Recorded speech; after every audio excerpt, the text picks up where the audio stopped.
Hey, class 9. So, we read about the types of disease. Okay, so I'm just giving you some more classifications. That we read about communicable, non communicable diseases. Let me differentiate it for you. Okay,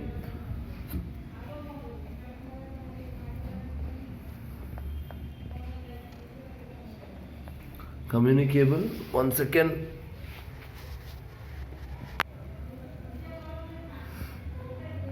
Non communicable.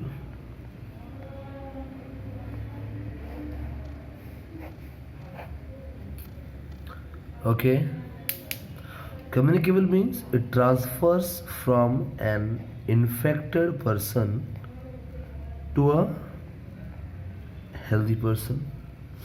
Clear? It does not transfer. ये infected person से healthy person को communicate करेगा, transfer होगा. Okay, ये transfer नहीं होगा.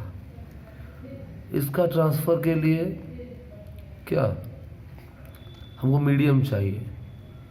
Air हो गया, वाटर हो गया, फूड हो गया, फिजिकल कांटेक्ट हो गया, ये सब चाहिए. यहाँ पे ट्रांसफर होता ही नहीं. It is only limited to that person. जिसको हुआ है only limited to a single person. Clear? Getting my point? Single person. Okay, next, it is infectious. It is non infectious. Clear? दूसरा नाम है इसका. ओके, ये कम्युनिकेबल डिजीज है. It is brought by extrinsic factor. Extrinsic factor, what do you mean by extrinsic? Outside factor. Germs outside, air outside, water outside. बाहर के जितने चीज़ें फैक्टर्स है ना, उसके वजह से होता है. ये होता है इंट्रिंसिक फैक्टर के थ्रू. इंट्रिंसिक, तुम्हारा हेडेक हो रहा है, तुम्हारा बॉडी के अंदर का ऑर्गन्स का जो फंक्शनिंग है वो खराब हुआ है, इसीलिए ये चीज़ हो रहा है. इंट्रिंसिक फैक्टर, अंदर का factor, caused by intrinsic factor, caused by extrinsic factor. Okay, now one more classification. Diseases are divided into duration of infection. Duration, कितना लंबा समय तक ये इन्फेक्शन चल रहा है. अगर देखेंगे तो दो तरह का डिजीज होगा. Acute disease, chronic disease. It is on the basis of duration of infection.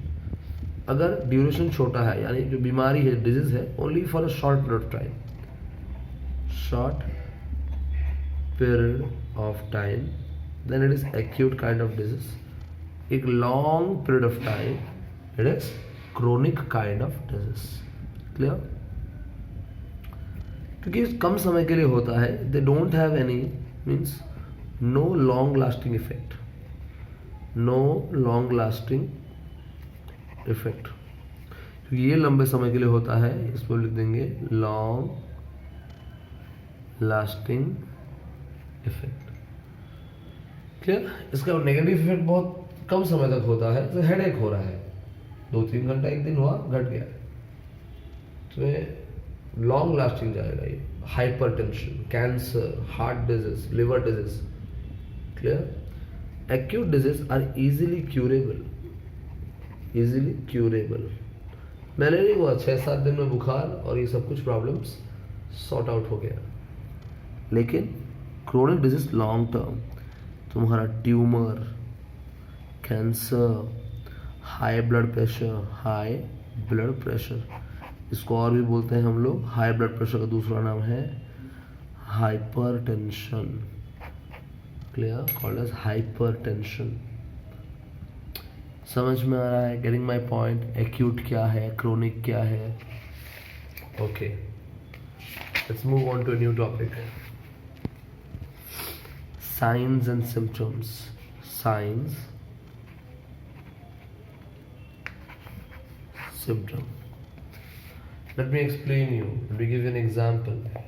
तुम्हें थोड़ा बुखार लग रहा है, तुम्हें थोड़ा बॉडी पेन हो रहा है, हेडेक हो रहा है, क्लियर, उल्टी आ रहा है, हो नहीं रहा है, ये सब चीज तुम्हें महसूस हो गया, ये सब चीज तुम्हें महसूस हो गया, क्लियर। लेकिन तुमको पता नहीं चल रहा है तुम्हें बुखार किस वजह से हो रहा है, मलेरिया के वजह से, टाइफाइड के वजह से, कॉलेरा के वजह से, किसके वजह से, you are unable to know. जो चीज तुम्हें फील हो रहा है उसे हम बोलेंगे symptom, own indications.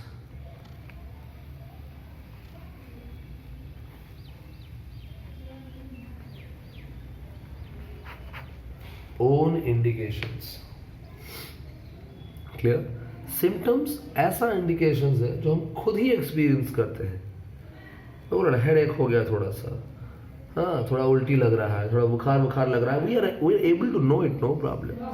But exactly क्यों हो रहा है, if you are checking it out, you have to go to a doctor. Doctor will tell you, तुम्हें बुखार तो हो रहा है, ठीक है, डॉक्टर पूछेंगे कितने बजे बुखार हो रहा है, क्लियर, मीन्स एक एग्जैक्ट टाइम में बुखार हो रहा है क्या।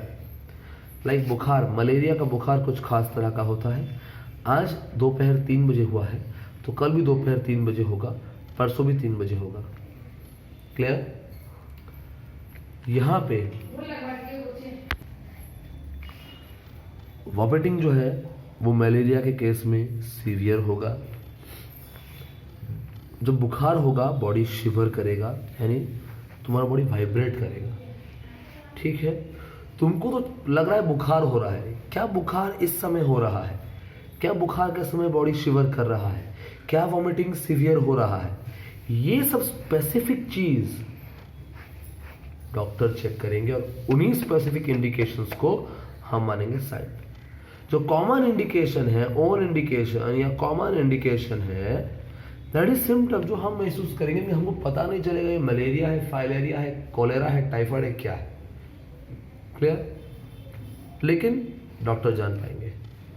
हमें वॉमिटिंग तो हो रहा है, वॉमिटिंग हर बार होता है, वॉमिटिंग के साथ और क्या हो रहा है, जॉन्डिस का केस ले लेता हूं मैं, तुम्हारे आई बॉल्स येलो हो जाएंगे, नेल एरियाज, ये जो नेल एरियाज है ये भी येलो हो जाएंगे। हमको ये पता नहीं चलेगा, ये डॉक्टर को पता चलेगा। मीन्स कुछ स्पेसिफिक जो कॉमन चीज है जो हम जान पाते, दैट इज सिम्टम। जो एग्जैक्ट या स्पेशल या स्पेसिफिक इंडिकेशंस है, that is called as sign. Common symptoms we can experience it, but signs they are only detected by a doctor, and it is detected by the help of proper testing. Test करना पड़ेगा, proper diagnosis करना पड़ेगा। वो तुम्हारा आंख check करते हैं, heart beat check करते हैं, पल्स रेट चेक करते हैं, बॉडी टेम्परेचर चेक करते हैं।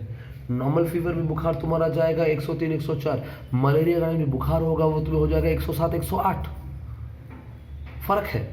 वायरल फीवर का हाईएस्ट टेम्परेचर 103 104, लेकिन मलेरिया के केस में अगर तुम चेक करोगे फीवर का टेम्परेचर 107 108, ये एक स्पेशल इंडिकेशन है जो सिर्फ साइन में जाएगा, clear. Symptom will tell you that yes there is some disease, but sign it is particular, it will tell you yes this is this disease, that disease, this disease, that disease. समझ में आया। तो symptoms क्या है, it is common, sign क्या है, they are specific, okay. Now let's move to some simple topics. Here we have a list of pathogens, virus, bacteria, fungi, protozoa, worms, ठीक है। तो उनका डिस्क्रिप्शन में क्या जानेंगे कि वो क्या है, क्या वो लिविंग है, क्या नॉन लिविंग है, क्या यूनिसेलुलर है, वो तुम पढ़ चुके क्लास 1 में, ओवरलुक करोगे समझ में आएगा। डिजीज क्या करता है वो इंपॉर्टेंट है जानना, वो देख लो। Virus, they cause you common cold, influenza, dengue, hepatitis B, AIDS, chicken pox, small pox, measles, swine flu, Japanese encephalitis, currently नया नाम ऐड कर सकते हैं वायरस में, कोविड-19, ओके, ऐड कर लिए। बैक्टीरिया क्या कर सकता है, cholera, typhoid, TB, pneumonia, anthrax, okay. Fungi क्या कर सकता है, रिंगवर्म, स्कैबी, जितना जो हमारा खुजली वाला चीज़ है ना सब फंगस में आएगा, प्रोटोजोआ क्या करेगा? मलेरिया, स्लीपिंग सिकनेस, काला अजर। वर्म्स यानी दैट इंटेस्टाइन में रहते हैं ना लंबे लंबे वर्म्स, ओके, फिर इस कॉल है they will cause you elephantiasis, intestinal worm infection etcetera. तो बस याद रखना है ये, क्लियर? याद दिया गया है। और एयरबॉर्न में क्या क्या होता है? एयर से कौन कौन ट्रांसफर होगा? एयर से क्या क्या होता है? कॉमन कोल्ड, निमोनिया, ओके, होगा। स्पेलिंग थोड़ा खुद ध्यान देना, ठीक है? टीबी होगा। वाटर से क्या क्या ट्रांसफर होता है? Dysentery, typhoid, cholera, diarrhoea. Sexually कौन कौन ट्रांसमिट होगा? Ads, syphilis, gonorrhoea. फोमाइट क्या है जान लो। Fomite is any non living thing कुछ करी पैथोजन। ये पेन में अगर पैथोजन है ना तो ये मेरे लिए फोमाइट है, FOMITE। ये कॉपी में अगर पैथोजन रह गया है, मैं छू दूंगा मेरे को हो जाएगा, बोले से यही प्लेस को बोलेंगे हम लोग फोमाइट, ओके। तो यहाँ से कॉमन एलर्जीज कंडीशन होता है, क्लियर? वेक्टर बॉर्न क्या है? वेक्टर मीन्स एनी एनिमल और insect carrying what infectious things. अगर नॉन लिविंग थिंग हुआ तो फोमाइट, लिविंग थिंग हुआ तो सिंपल सा बात है क्या हो जाएगा? Vector, clear? Malaria, dengue, rabies, ये सब, क्लियर? देखो इन सबके बारे में पढ़ने वाले हम। अभी जो शुरू में चल रहा है सब इजी है। चैप्टर के एंड के तरफ थोड़ा डिटेल में जब पढ़ेंगे, डिफिकल्ट नहीं होगा, लेंदी होगा, नया होगा तो पढ़ना पड़ेगा। ये कौन सा पैथोजन क्या कर रहा है हैंडल्स, ये जानना बहुत ज़रूरी है। ध्यान से पढ़ो इसको, clear? Okay for today this much, have a good day everyone.